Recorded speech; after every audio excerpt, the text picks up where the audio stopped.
यह कहानी आशा, बलिदान और सच्ची कला की एक मर्मस्पर्शी मिसाल है। कहानी का नाम है उम्मीद की आखिरी पत्ती। शहर की एक छोटी सी बस्ती में दो युवा कलाकार सहेलियां रहती थी, सू और जॉन्सी। दोनों का स्टूडियो एक पुरानी इमारत की तीसरी मंजिल पर था।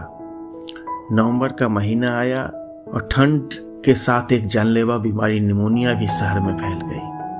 बदकिस्मती से जॉन्सी भी उसकी चपेट में आ गई। वह बहुत बीमार पड़ गई। वह दिन रात अपने बिस्तर पर लेटी रहती और खिड़की के बाहर ईंट की दीवार पर चढ़ी एक पुरानी अंगूर की बेल को घूरती रहती। डॉक्टर आते, दवा देते, लेकिन जॉन्सी की हालत में कोई सुधार नहीं हो रहा था। एक दिन डॉक्टर ने सू को एक कोने में ले जाकर कहा, सू, तुम्हारी दोस्त को बचने की उम्मीद बहुत कम है। ऐसा लगता है जैसे उसने जीने की इच्छा छोड़ दी है। दवाइयाँ तभी असर करेगी जब वह खुद जीना चाहेगी। जॉन्सी के मन में एक अजीब वहम घर कर गया था। पतझड़ का मौसम था और खिड़की के बाहर वाली बेल के पत्ते एक एक करके गिर रहे थे। जॉन्सी उल्टी गिनती गिन रही थी, 12, 11, 10। सू ने पूछा, यह क्या गिन रही हो? जॉन्सी ने कमजोर आवाज में कहा, उस बेल पर अब बहुत कम पत्तियां बची है। जब आखिरी पत्ती गिरेगी तब मैं भी मर जाऊंगी। सू ने उसे समझाने की बहुत कोशिश की। पागल हो गई हो क्या? बेल की पुरानी पत्तियों का तुम्हारी जिंदगी से क्या लेना देना? लेकिन जॉन्सी ने अपनी आंखों पर मौत का पर्दा डाल लिया था। वह बस उस आखिरी पत्ती के गिरने का इंतजार कर रही थी। शाम हो गई थी। सू अपने पड़ोसी बेहरमन के पास गई। बेहरमन एक 60 साल का असफल चित्रकार था।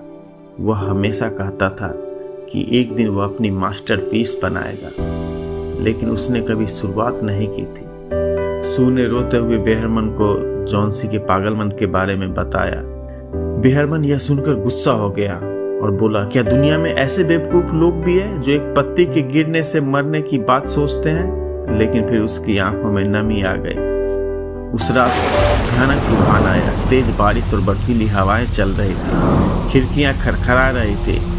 जॉन्सी को यकीन था कि इस तूफान में वह आखिरी पत्ती जरूर गिर जाएगी। अगली सुबह जॉन्सी ने डरते हुए सू से पर्दा हटाने को कहा। सू ने घबराते हुए पर्दा हटाया, लेकिन यह क्या?